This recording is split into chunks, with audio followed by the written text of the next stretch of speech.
My name's Chaz Tyler. I'm the Executive Director of the Constitutional Law Center here at Stanford. And I'm just going to get right into it because there's a lot of stuff that we need to talk about today. So our three speakers are both really experienced Supreme Court litigators. Edie Dumont has just finished his stint as the California Solicitor General. To his left is Jeff Fisher, who's at the Stanford Supreme Court Litigation Clinic, a very experienced advocate in front of the court. And to his left is Erin Murphy, who's a partner at Kirkland and Ellis, and again, a very experienced litigator. And I just want to say tonight's programming is co-sponsored by the American Constitution Society and the Federalist Society. So thank you very much to both those organizations. And take it away. Okay, well, I think as the resident member of the Stanford community here, I'll kick us off and welcome everybody to this event. Thanks for coming and thanks for hosting and organizing. We're going to talk amongst the three of us for an hour or a little bit less, and then be sure to leave time for questions at the end. So please let us know. Please start thinking as we're talking about what you might want to ask. And by way of format, what we're going to do is take turns a little bit amongst the panel, introducing a case or two at a time, or often about a particular subject matter on the court's docket, and then we'll have a little bit of conversation amongst ourselves about any interesting features of that case, or any broader themes that draws out about the court's docket or the court's current moment that we're in right now. So just to jump right in. One thing you'll notice as we go through this is there's a lot of really serious, substantive, difficult cases and potentially highly consequential cases on the court's docket. And for people like me who are interested in criminal law, that is true right off the bat. The court has now heard arguments in just the first few cases of the term, including this past Monday, where it heard two criminal law cases, and probably the two biggest criminal cases on the court's docket this term. And I'll mention them both quickly and invite my fellow panelists to share any thoughts they have about them. One way to think about these two cases is they both deal with a question about what do you do with outlier states? What do you do when one or two states or three or four states take a different approach than all the other states in the country, and perhaps a different approach than what historically has been the case in our country. And so the first of those cases is called Collar against Kansas. And it raises the question, as the petitioner puts it in that case, whether a state is permitted to abolish the insanity defense.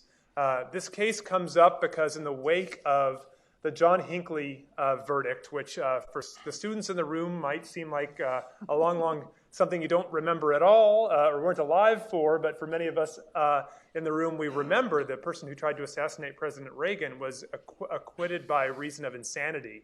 And there was a backlash after that verdict that culminated in a small handful of states actually abolishing the insanity defense. And so the question in front of the justices in this case is whether the Due Process Clause of the 14th Amendment requires states to have at least some version of an insanity defense that acquits defendants when they cannot tell right from wrong.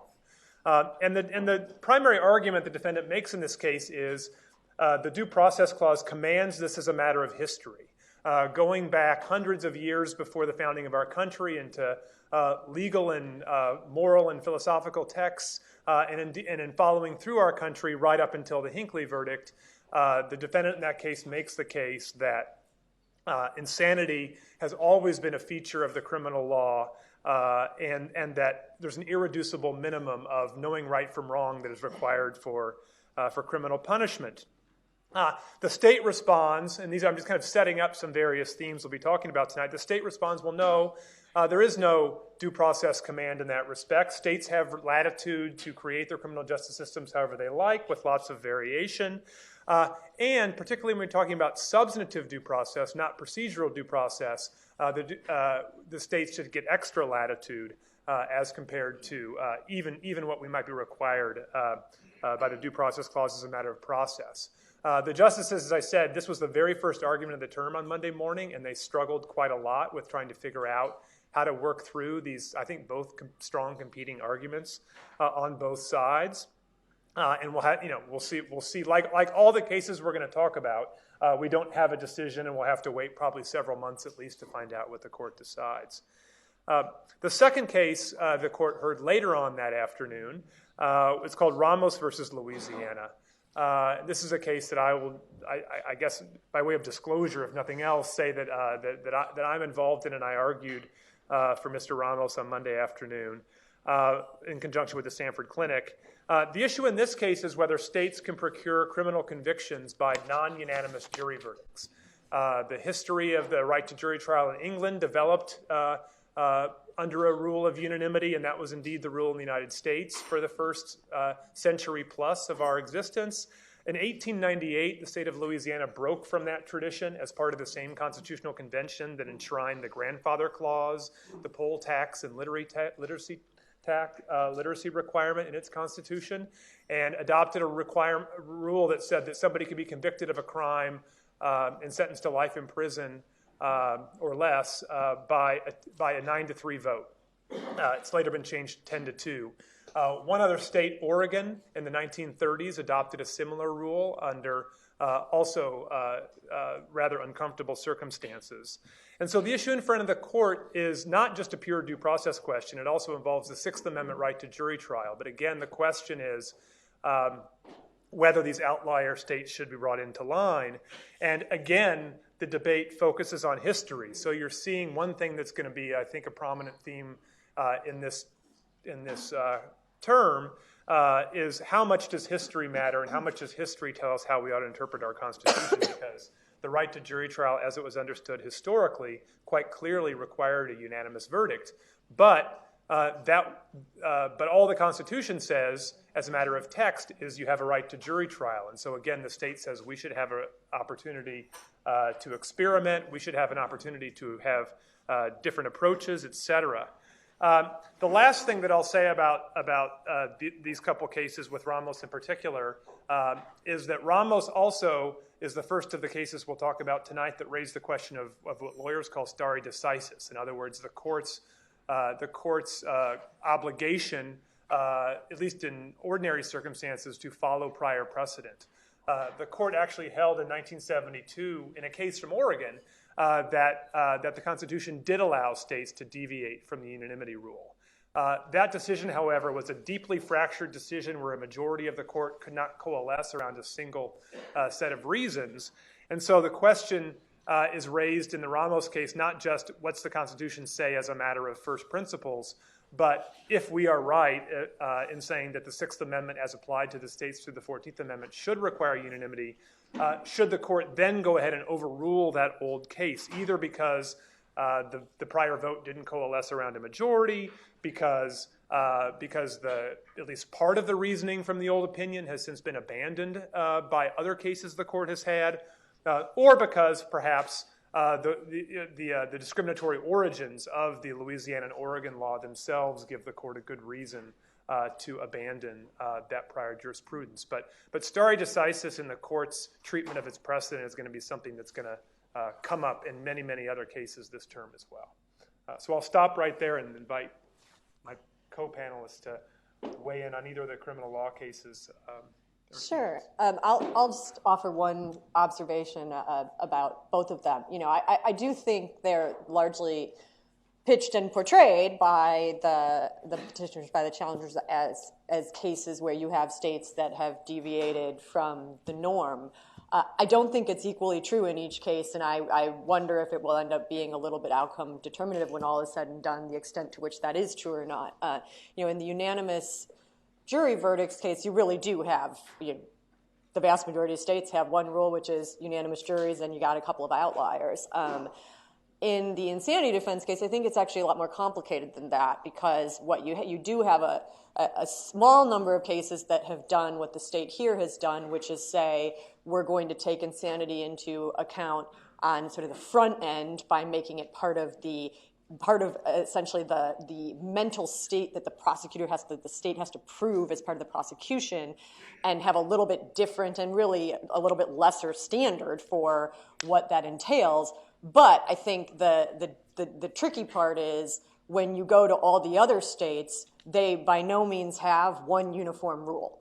So it's not, I think this is why the court has, whenever it's taken cases about the insanity defense, has struggled a lot, because when you look at the 50 states, there are a lot of different approaches, and even between the states and the federal government, how do you think about it? And if you think it's a very difficult question. How do you think about insanity? Does it mean you don't understand what you're doing? Does it mean you don't understand that it's wrong? Does it mean you don't understand that it's illegal? Those are different ways of coming at it, and there really isn't a complete consensus, and really hasn't ever been a complete consensus in the same way that you have pretty close to a complete consensus on unanimous juries in the realm of this. And I think that's why the court has always been a little reluctant to step in and kind of constitutionalize a particular notion of what the insanity defense should be, because it just is a really hard question that we don't have kind of as clear-cut a kind of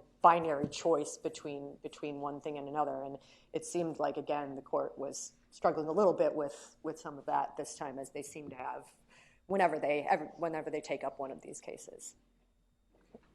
Yeah, I certainly agree with all that. I mean, I think if you are at least in my case, a recently ex-state lawyer, and particularly a state litigator, there's a couple of things that you think about here. One is that you're envious of Kansas, because Kansas has 3 cases that are being argued in the first 3 weeks or something, all of them on Kansas petitions, and that's a remarkable achievement for any state attorney general and solicitor general.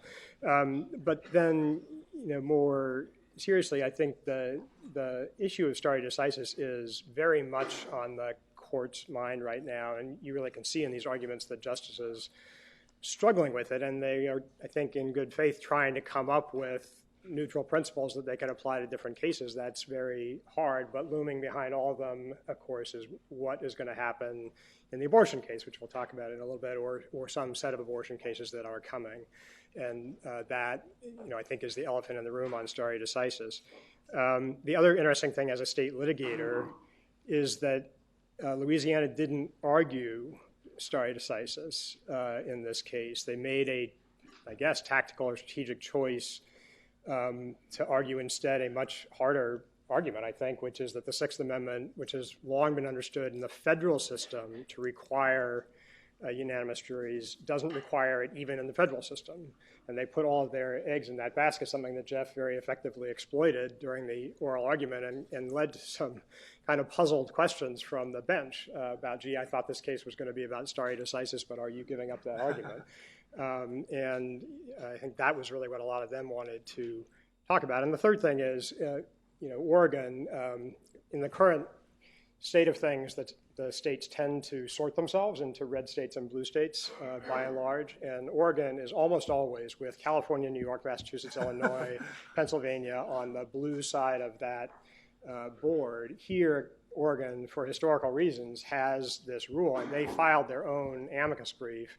And this is from an attorney general who has been very public about wanting to change this rule as a matter of state constitutional law, is a sponsor and supporter of an amendment to change the rule, but filed a brief saying, listen, we've been relying on this since 1972 or whenever it was decided. You will put a lot of convictions at risk, and there are answers to why maybe that's not true, but it's a very serious argument. So as a state lawyer, again, you think about the practicalities of this, not just the pure principle, but are we going to have 40 or 50 years worth of convictions that are suddenly suspect? Every criminal conviction in a serious case. That's a big issue, and I think that's a big issue for the court. They wrestle with history, but they wrestle a lot with practicality and reliance as well. Yeah, that's great.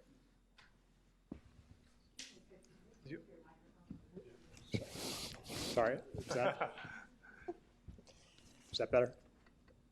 So, moving along, I'm going to talk about a couple of the civil rights cases that the court is hearing this term. One they've already heard, or one set of cases they've already heard, and one that they'll hear in a couple of months. And before actually talking about the two cases, I think both of these cases are just in and of themselves a bit of an illustration of what we may see a little differently from this term versus last term at the court. I think a lot of people would say last term was really a term where the court was by and large trying to kind of avoid some big cases to the extent they could. They even, one of the cases I'm going to talk about, held over. They could have heard it last term and chose not to. I think all that's sort of consistent with the way the court often operates when it has a change in membership, and particularly last year when the change in membership was occurring during the course of the term. You really got the sense that the court was trying to put off big cases, and really the only two big cases, the two biggest cases they decided, one was the partisan gerrymandering case, which is a mandatory jurisdiction case, and the other was the census case, which the court essentially had no choice because the government said you had to decide this now or never. But beyond that, they really kind of did what they could to skirt some issues. That does not look to be what we're going to get this term. They already have quite a few big cases on their docket, and as we'll talk about, even some more that seem like potentially, pretty decent chances of a grant before all is said and done. One of the really big sets of cases that the court just already heard argument in this week is the cases involving the question of whether Title VII and its protection against discrimination because of sex applies to discrimination on the basis of sexuality or transgender status. And there's two sets of cases here, two that involve employees that say that they were discriminated for being homosexual, and one that involves an employee that says that they were fired for being for being transgender. And the issue in there's some variations among the arguments in the two cases, but ultimately they come down to the same question of does the language of the statute because of sex apply in this context. And I think there's a couple of things that are sort of the big picture way that the court is thinking about this. This issue has divided the lower courts, and it's divided the lower courts not in the most predictable manners you would expect, because in particular, one of the judges on the Second Circuit, who is by no means any friend of conservative arguments in the ordinary case, Judge Lynch wrote a dissent when the Second Circuit said that the statute did reach this kind of discrimination, saying, look, I wish that were the right answer, and I think that should be the right answer as a matter of policy, but I just can't believe that this is what Congress intended by this language when this statute was written 50 years ago. And you also have a decision from Judge Posner in the Seventh Circuit, who very pointedly wrote an opinion saying, I'm interpreting the statute to apply to discrimination here, not because I think that's what the statute was ever intended to do, but because I think it's the role of the judiciary sometimes to update statutes to do what Congress should have done. And really, he put it about that bluntly, which I don't think people on his side of the case really appreciated. But so it's created this real dynamic where a lot of the question, and there were some questions from the court about, how should we think about the role of interpreting a statute in light of what we really think and what, really probably isn't really that much up for debate about what Congress intended at the time and thought it was covering at the time when it passed the statute, as opposed to, the way to think about the text of the statute today. I think that the argument really, to me, having read the transcripts in the two cases, a lot of it comes down to really kind of 1 to 2 questions about how to think about the statute. And the principal one that there were a lot of variations of hypotheticals on is, when you think about an employee and whether they were discriminated against on the basis of sex, what do you compare them to? So if you have a male employee that was fired for preferring to date males, would a woman who prefers to date males be fired? Is that who you compare it to? Or do you compare that employee to a woman who prefers to date women? And really, I think largely it came down to which one of those two comparators is the correct one for thinking about how you decide whether there's discrimination on the basis of sex here.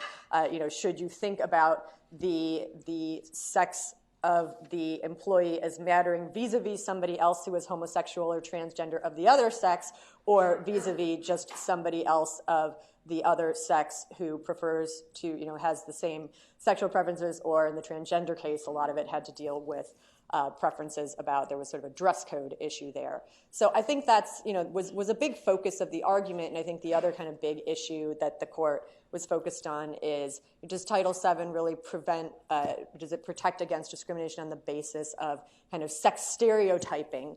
Is that in and of itself violating the prohibition on discrimination on the basis of sex to say, well, I'm going to fire you for being a man who likes men because I don't think that's what men are supposed to like and how men are supposed to behave? Is that in and of itself kind of the stereotyping about gender, a form of discrimination that's covered within the statute?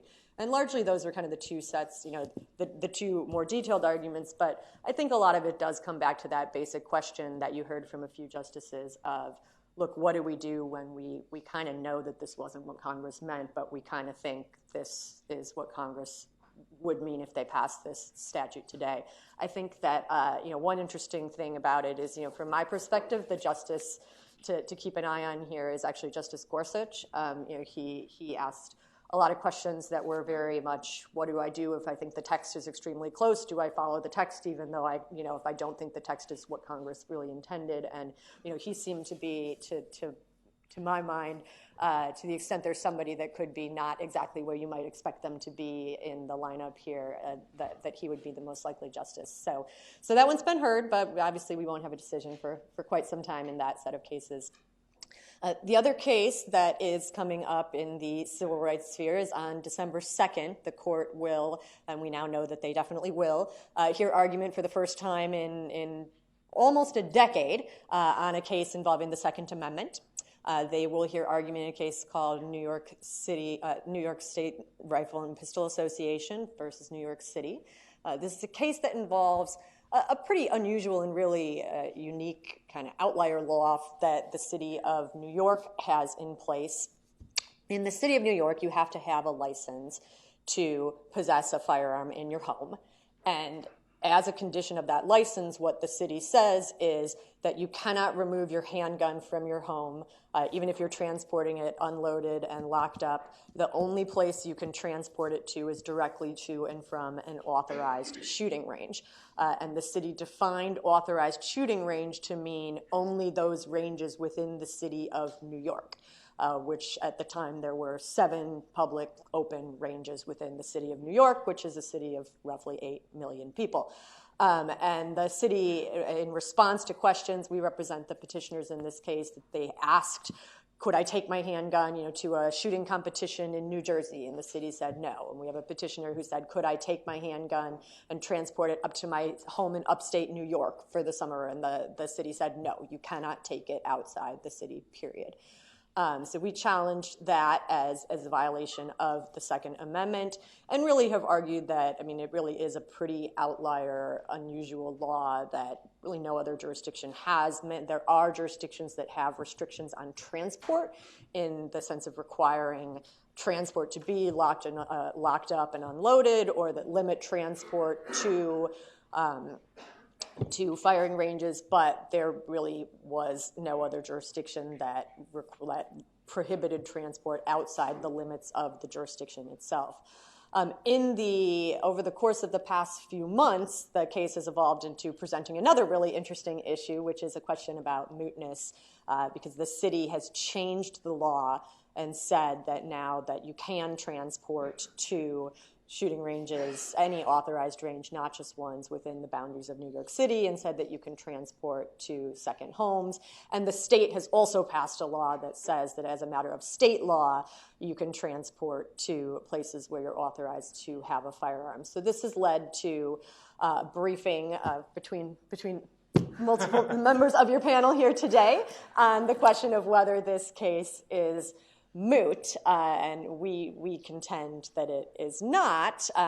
Cases become moot when there's no relief left that could be granted to the parties challenging the law, and we have argued that there is relief that still could be granted to us here, and that the case should therefore be viewed through a doctrine known as the Voluntary Cessation Doctrine, which generally says that if the party whose conduct you're challenging, just as a voluntary matter, decides to stop doing what you're challenging, generally the court doesn't consider that to render a case moot, out of concern that if the case ended, the party could just take up the conduct all over again. Now, that principle doesn't apply with quite as much force necessarily in the context of government actors.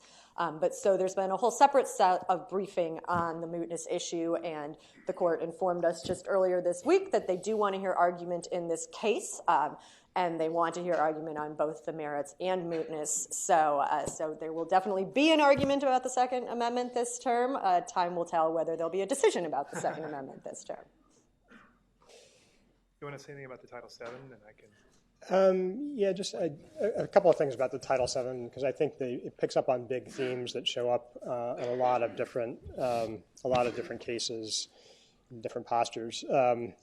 One is that, as Erin said, a lot of the debate here was about so-called plain language interpretation of the statute. Hey, these words, you just take them at their face value. They apply to this situation, is the argument, and that's all we need to know. This is a plain language court, and you should just apply the language as it's written. Now, interestingly enough, in this case, that argument comes from what would normally be thought of as the left, the side that's the employees and is arguing for what is otherwise maybe a surprising application of an old statute, but they're not stupid, and they know that they're arguing to a court that has made kind of a fetish about plain language interpretation with justices on the right, and so there's a sense in which they're trying to call those justices on their own theories and say, listen, if you really believe in plain language, this is the time for you to show it. You need to apply this language here, and that's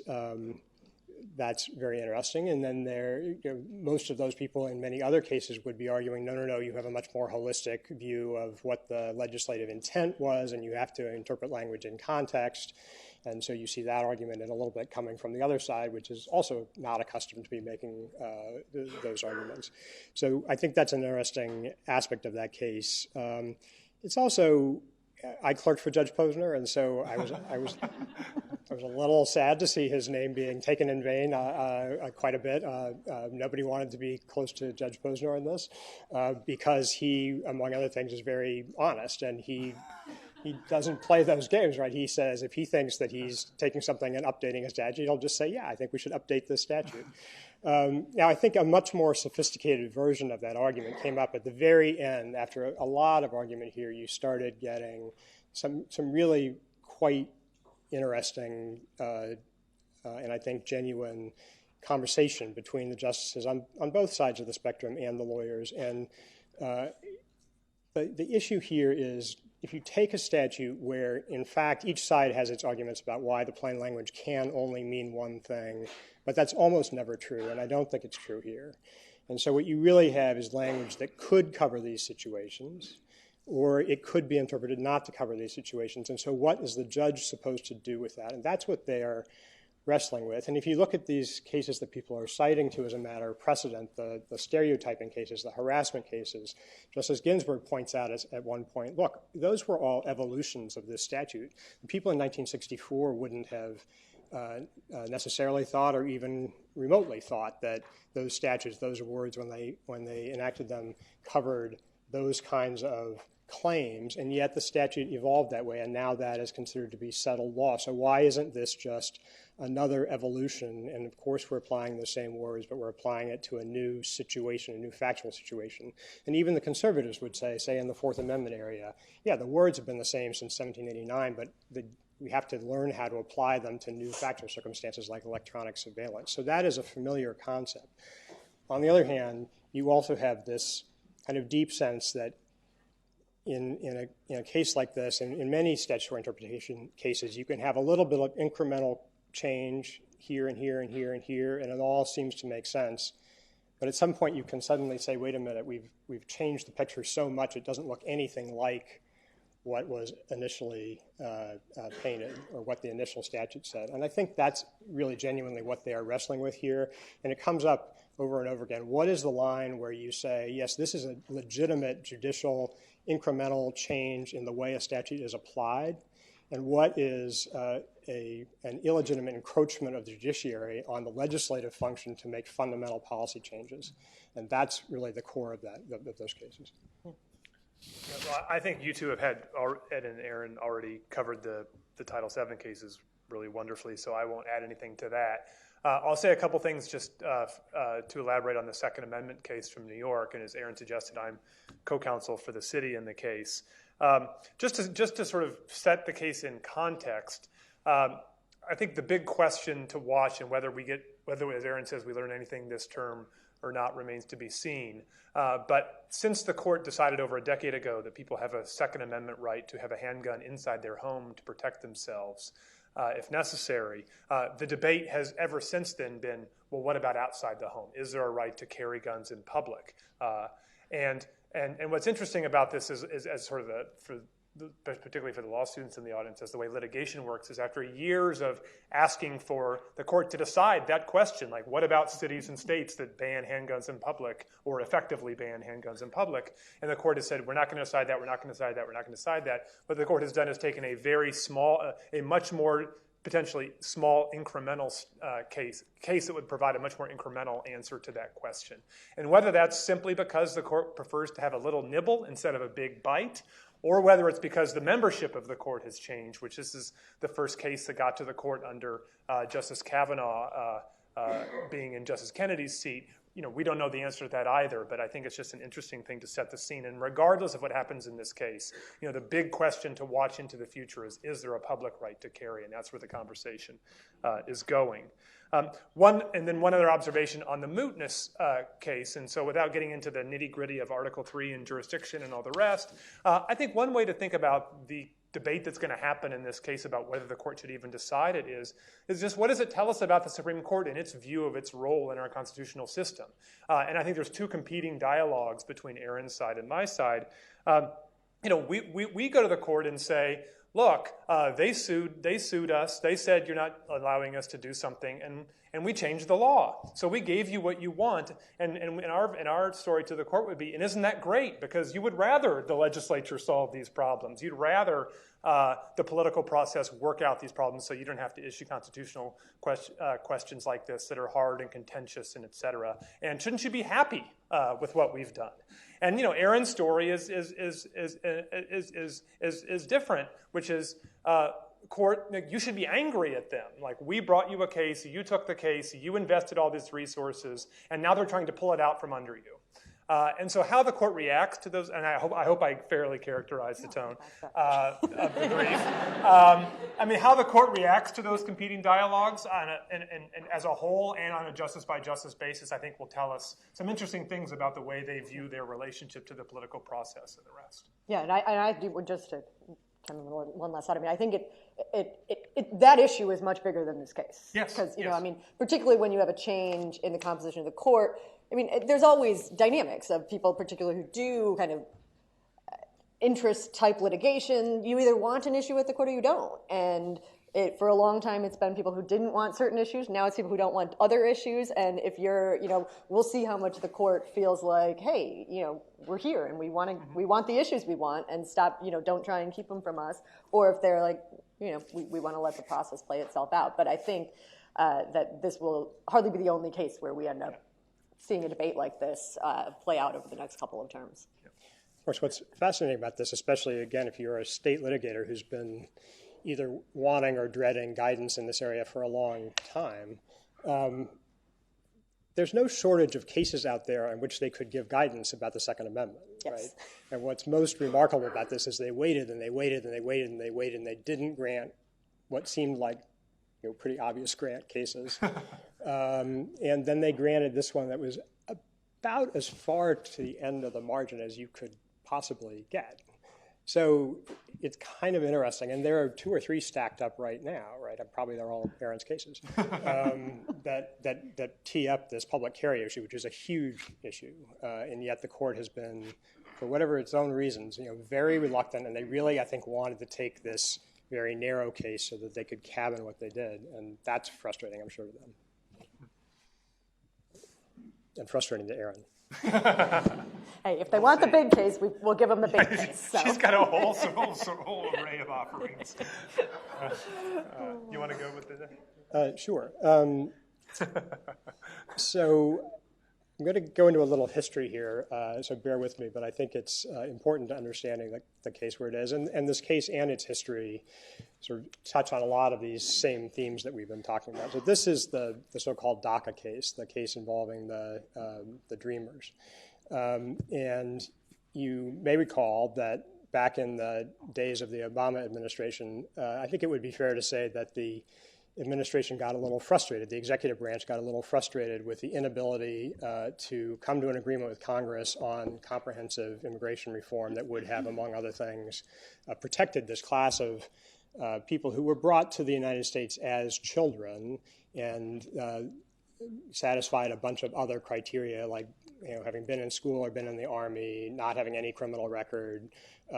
It's a very attractive group of young people who found themselves, I think really through no fault of their own, having been brought to the country as children in a very bad situation where they had sort of done everything right and yet they still had this unlawful status, right? So it's a very attractive group. And what the Obama administration did was to promulgate a policy as a matter of executive discretion called DACA, the Deferred Action for Childhood Arrivals Program, which said, listen, there's a tradition of, in certain cases, not taking enforcement action, publicly announcing that we're going to put you at the bottom of our priority list for removal from the country, from deportation.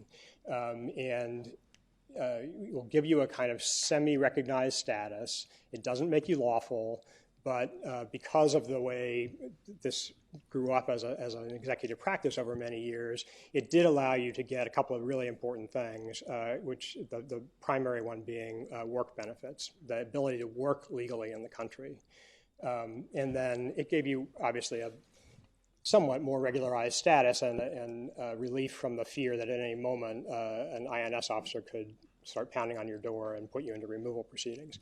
So an important step, but done entirely as a matter of executive discretion, invoking the power of the executive to make what amount to prosecutorial discretion decisions about where you're going to put your resources and who you're going to go after and who you're going to just let ride because you really don't have enough resources to go after everybody. And then there was a follow-on program a couple of years later called DAPA, which was a deferred action for parents of, I can never remember DAPA, but it was for older people who had a relationship to American citizen children or others. Now, that second policy, the DAPA policy, was promptly challenged by Texas and a coalition of other states in litigation that they brought in federal court in Texas.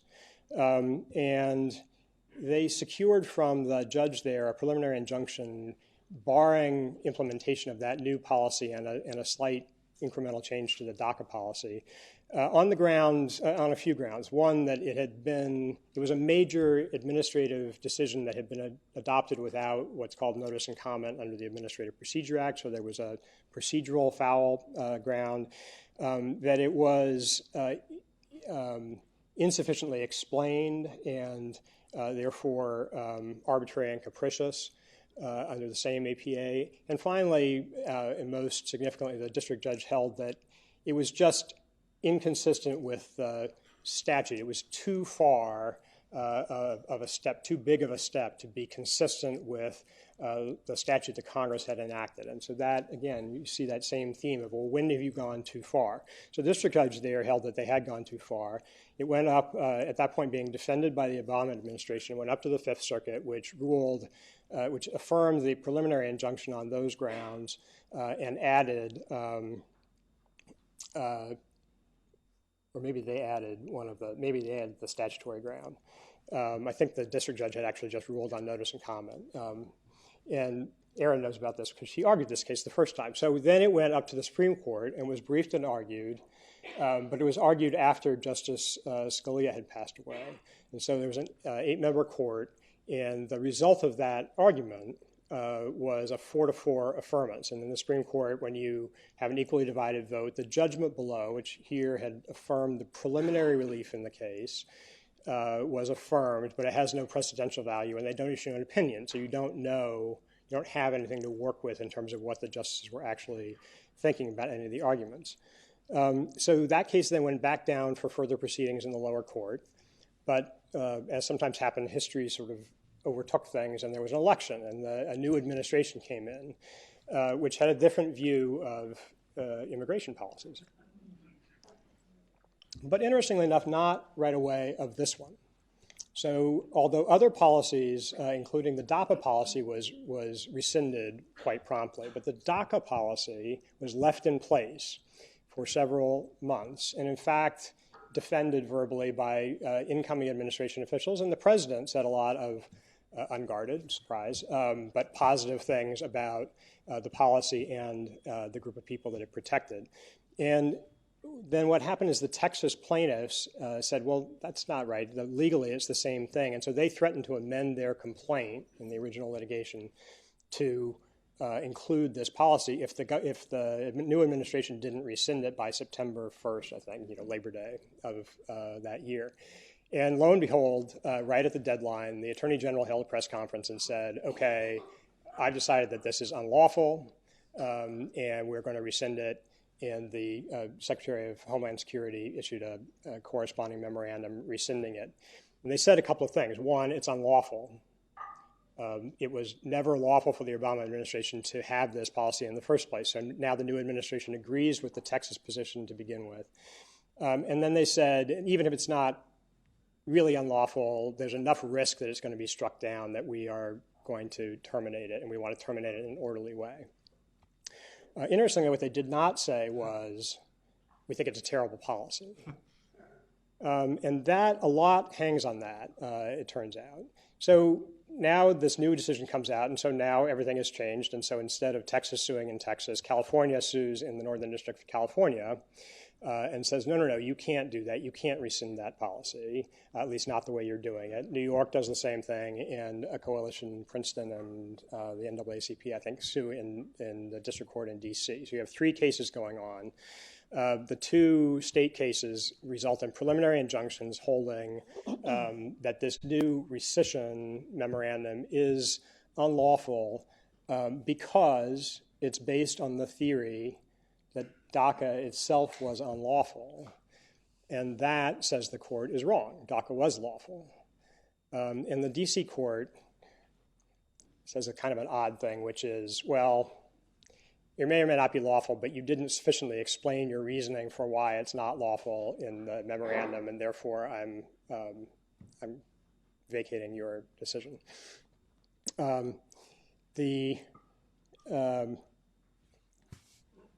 lot of skirmishing that goes on that raises very interesting APA issues, which I will not go into. But those are the judgments finally. One of them goes up, the California one goes up to the Ninth Circuit and actually results in a Court of Appeals opinion affirming and saying, that's right, Daca was lawful. So you might be able to rescind it as a matter of discretion if you want to. If you want to have a new policy, you're a new administration, we get that.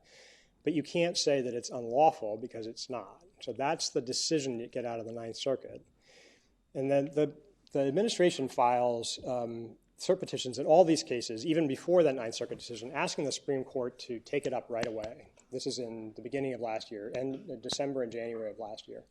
You've got to take this up right away. It's a big deal. It's really important. They filed these petitions for certiorari before judgment. It's extremely unusual.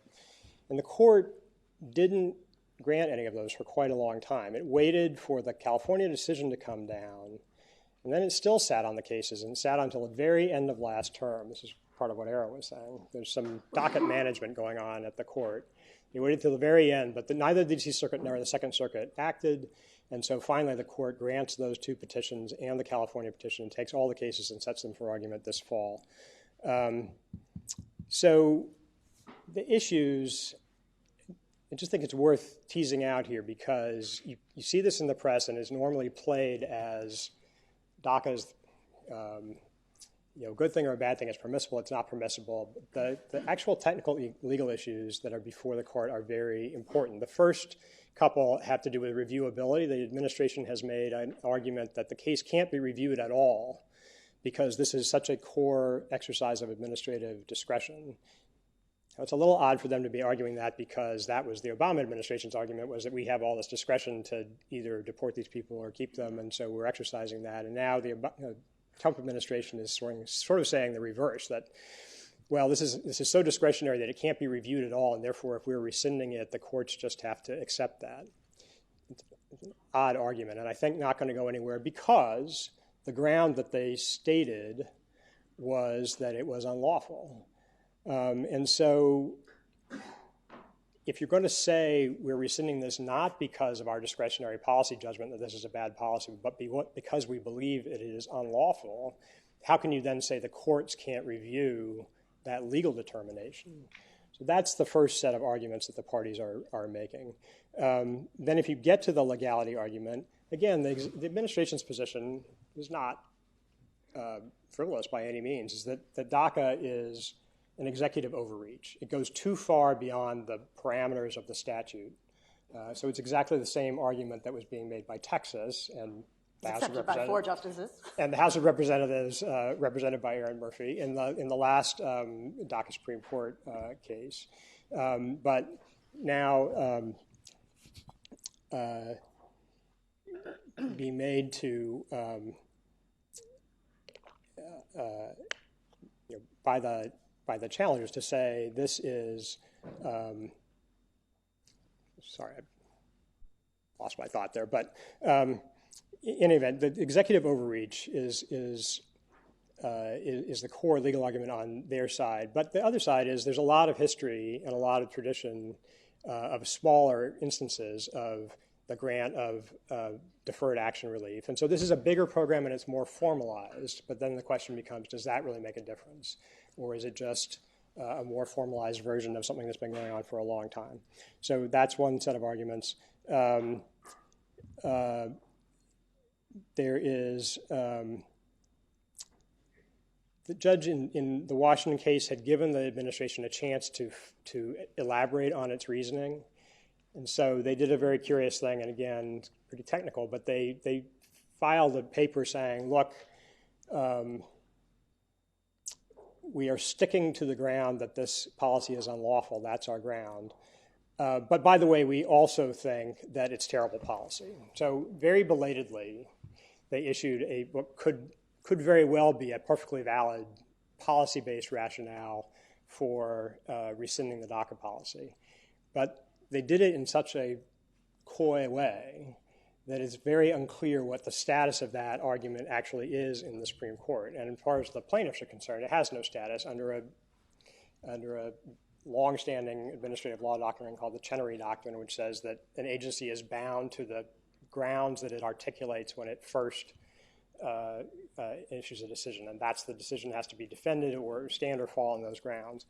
And we would say there's a lot of functional reasons for that because it promotes public accountability. You've really got to, you've got to state the grounds you're going to stand on because that allows the public to understand what you're doing and to judge as a political matter whether they want to support your policy decisions or not. What you can't do is say, well, it's unlawful, but then, oh, by the way, now we're going to defend it, even though we said it was unlawful, and sort of put the responsibility on Congress and the courts.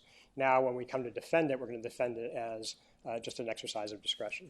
So that is the theme of the case, and I think, again, what I would say on this is, aside from all the historical interest and the human importance of the case, and the interest about the parties sort of having flipped back and forth on it,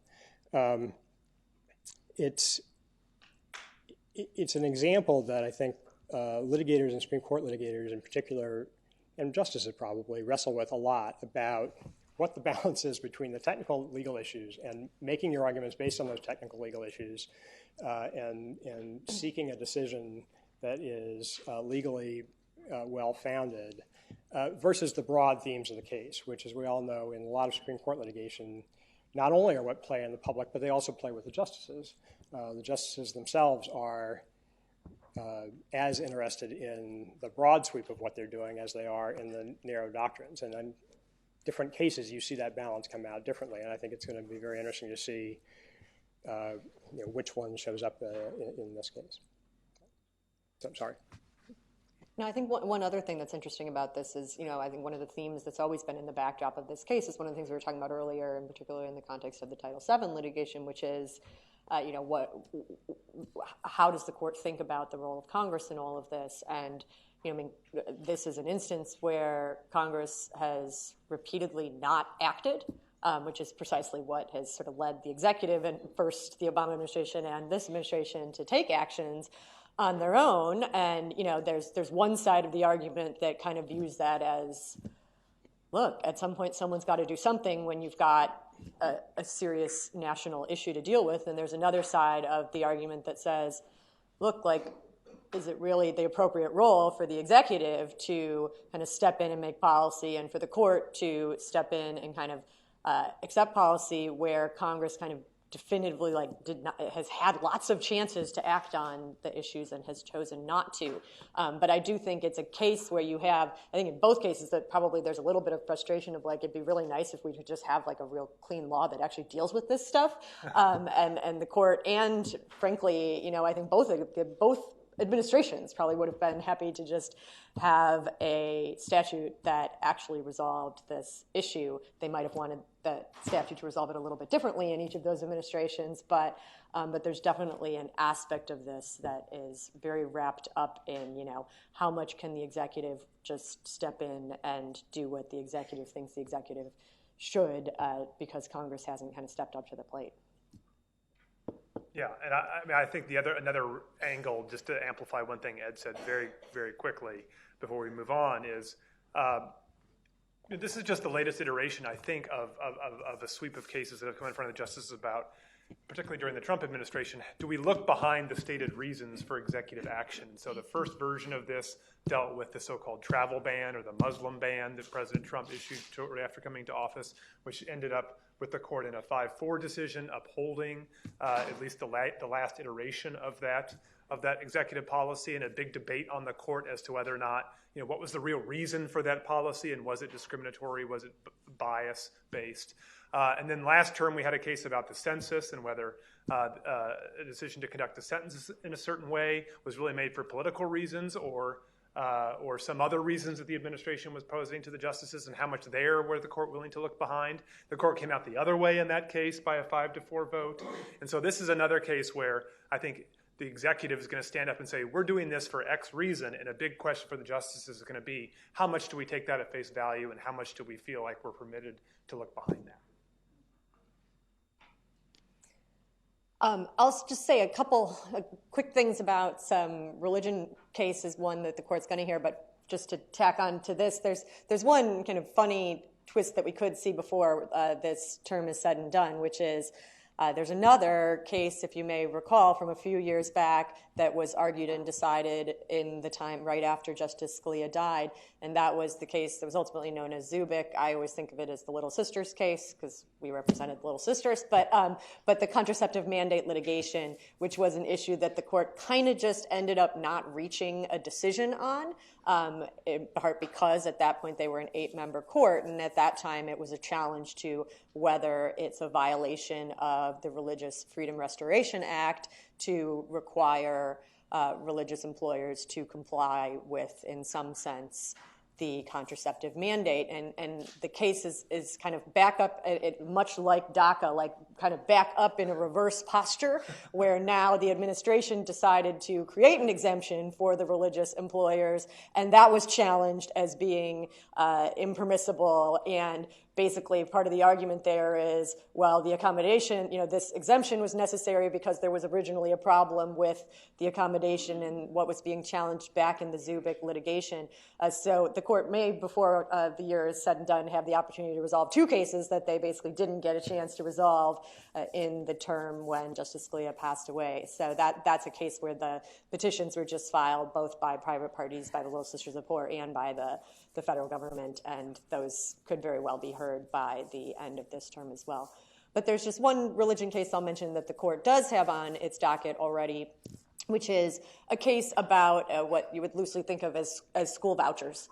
And this one involves a program that the state of Montana has that basically the state gives scholarships to students that they can then use to pick, that their parents can use to choose the school of their choice that they want to send their students to, including private schools. And originally, as written, the statute allowed them to choose either religious or non-religious private schools The Department of Revenue from Montana then came in and said, no, we're going to interpret it that you cannot use the scholarships to go to religious private schools, and they did so because Montana has what Montana would probably call a no-aid constitutional provision, what the other side of this case would call a Blaine Amendment, but basically a constitutional provision that goes further than the U.S. Constitution's First Amendment and says that the state shall give no aid, either direct or indirect, to a religious school or other religious institutions. And so the state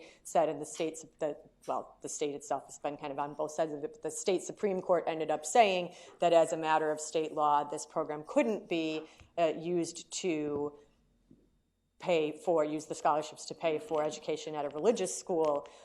The Supreme Court held years ago in a case called Zellman that it is not unconstitutional for a state to allow a voucher program to use the vouchers to pay for education at a religious school. But the issue that's teed up in this case is it unconstitutional for a state to not allow the aid to be used at a religious school? So the question now becomes, if you're going to have this kind of program, is it unconstitutional to exclude the religious schools as opposed to is it, constitutional to include them?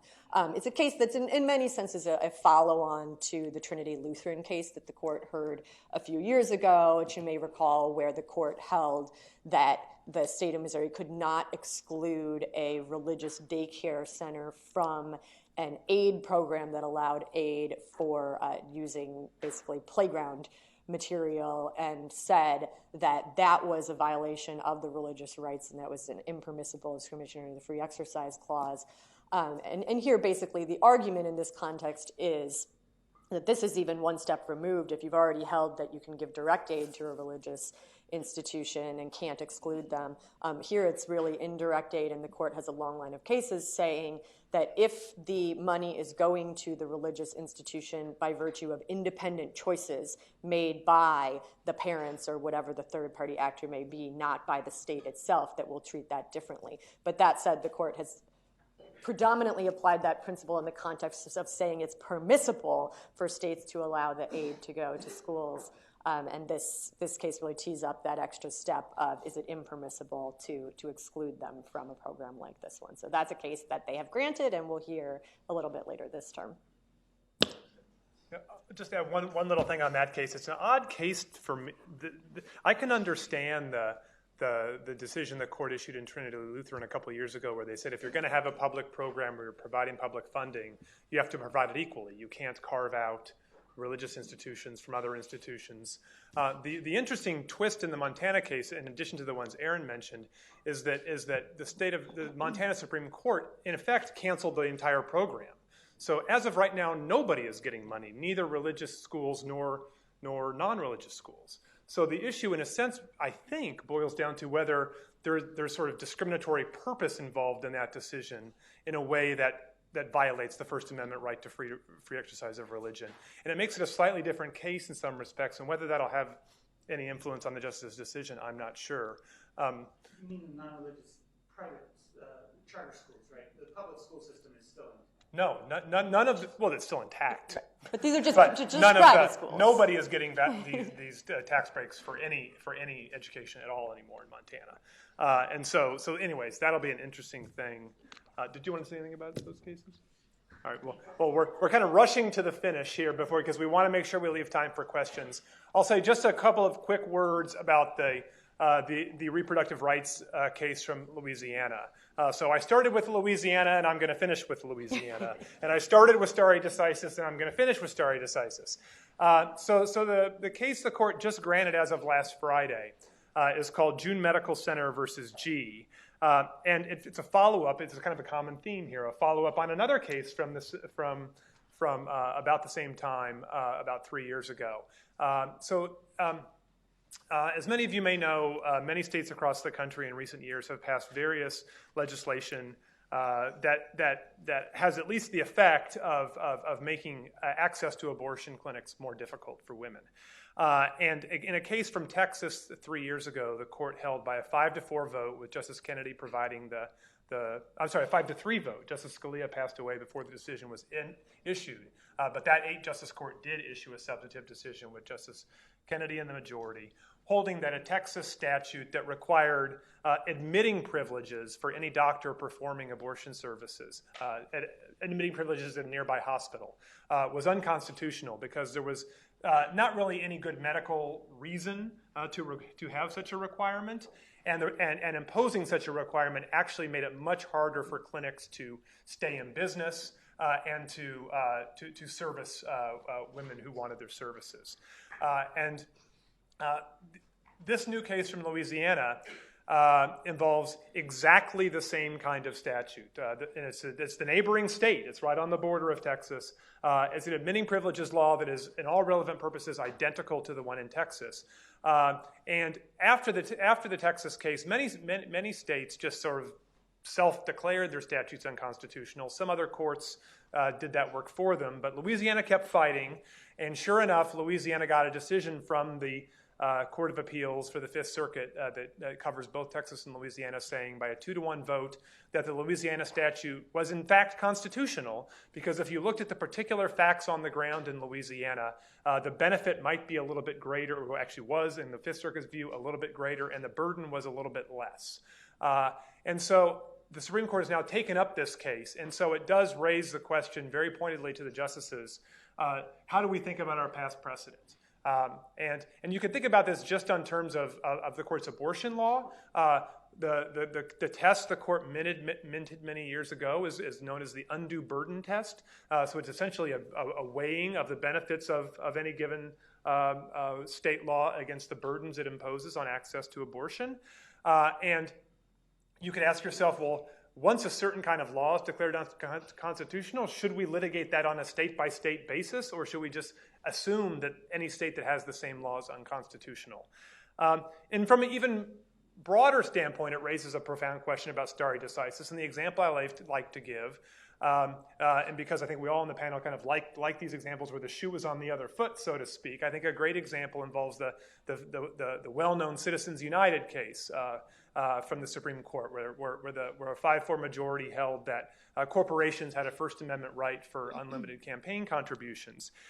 Shortly after that decision came down, the Supreme Court of Montana issued a decision saying our state law that basically regulated campaign finance donations by corporations in the same way the federal law did was actually was constitutional in Montana, because the history of corruption in that state and the dangers and the benefits and the burdens came out a little bit differently based on the facts on the ground in Montana. Ultimately, the Supreme Court reversed that decision in a 2-paragraph opinion. Where the court, yes, no argument, no. Yeah, and the court basically said, look, we've already decided this kind of law is unconstitutional, and we're not going to hear these arguments again based on supposed differences in your state. And so it raises these really big questions, even beyond the abortion rights context, which is important in its own right, about how the court should understand its own precedent when it comes up against, you might say, other lower courts or other forces that are kind of very unhappy with it. Well, and particularly, I think both have that dynamic of how, it's just a few years later. Yeah, right. There's something quite different about just a few years later versus something, that everything about the analysis is different, but in ways on both sides, I think. Yeah.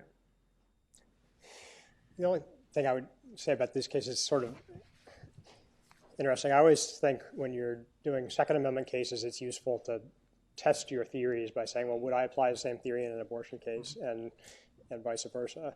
And one of the core legal issues in these cases is to what extent can the courts, and must the court, look behind the putative judgments of the state legislature that's passing these laws, which has said that this is an important measure. These measures are important to protect the health of the mother. That's usually the core justification.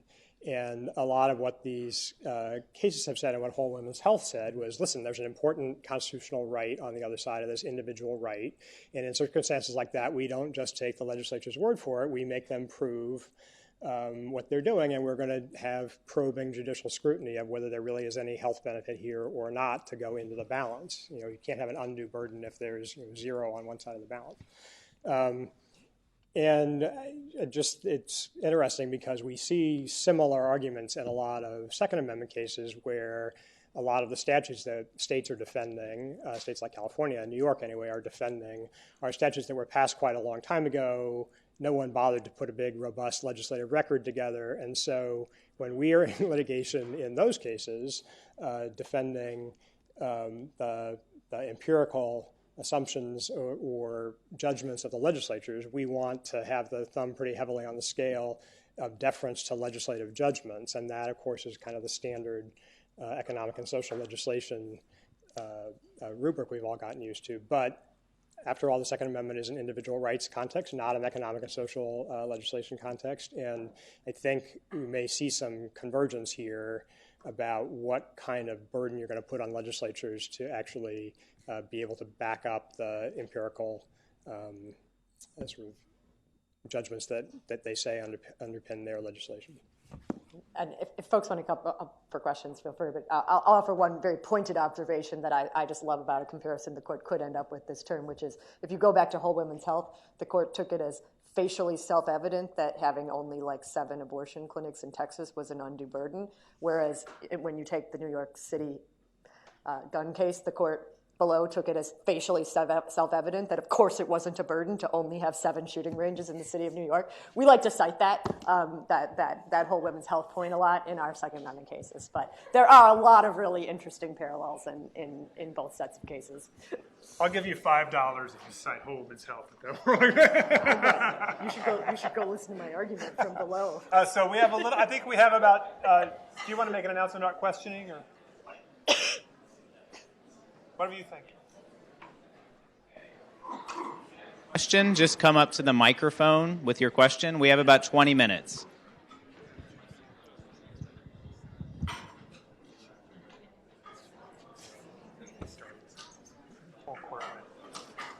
Testing. Can you hear me? All right. So I think of all the things you mentioned, the most consequential that, in my mind, is the gerrymandering, and I was very disappointed.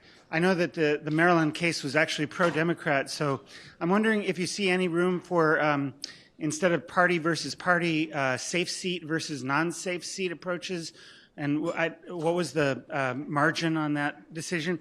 And another thing, with the election season coming up for the first time in history, even moderate Democrats are running on the idea of packing the court because of Merrick Garland, I think, is primarily what did it. But the most radical Democrat running, Bernie Sanders, doesn't want to pack the court. He wants some kind of a rotation system among all federal judges, and I'd like to hear your opinions on that.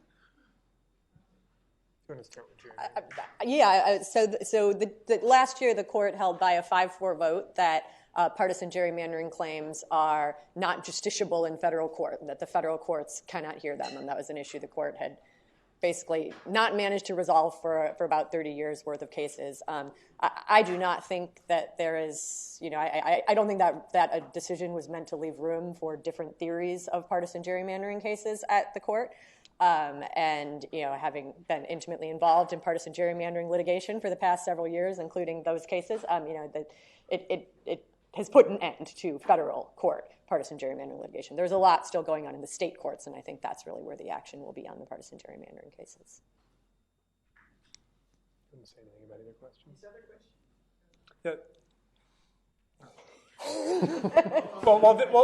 Well, You've got 10. the other question is, the other question was whether we have any views about the political conversation about at least some proposals out there to add additional justices to the court or to change the way they serve their terms or the like. I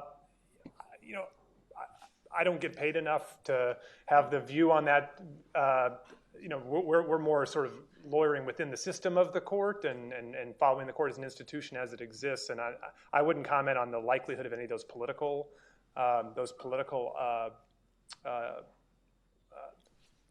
proposals being enacted. But I do think it is quite worth realizing, though, that we haven't said out loud today that all these big cases we're talking about and more to come are going to be decided primarily in May and June right in the heat of the election season of the 2020 race. And so it is certainly, I think, quite likely that some of these cases, as they are decided, are going to become flashpoints for at least some of the political conversation going on. And so whether it becomes to the level that you're describing, which one side or the other is so upset that they're talking about dramatically changing the way the court works, or whether it just becomes a rallying cry to get people to the polls, I think remains to be seen. But I think that this is the downside to the court's decision to have all the small cases last term and put everything off till this term, is now they have to issue all these decisions with the election right heating up as they do so. And whether that'll influence any decisions, I think will be interesting to watch. Yeah. Mr. Dumont and Fisher, Ms. Murphy, I want to thank you all for coming. We all have our biases, and I want to just comment that I think your intellectual honesty is really appreciated, so thank you. My question is, from a conservative point of view, with the addition of the 2 new justices on the court, are there any cases that you foresee that might be coming up that would deal with the Chevron deference issue? And maybe another question possibly is whether there is or not.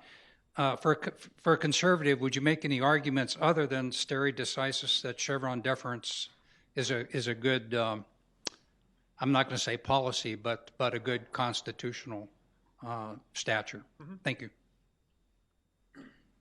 You know, I mean, I think, like, at the moment, I don't think there's any case really right now that's teeing any of it up. And I think that that's not completely an accident, because if you look at the way that this administration is litigating federal power cases, they go out of their way not to invoke deference. I mean, like, if you look, for instance, one case we didn't talk about is the County of Maui case, which is a Clean Water Act case, and there's reasons you might not invoke deference there, but I mean, it's notable that that's a classic case where the administration, could have invoked some type of deference, and they don't even mention deference in a case that's about an agency's interpretation of a statute.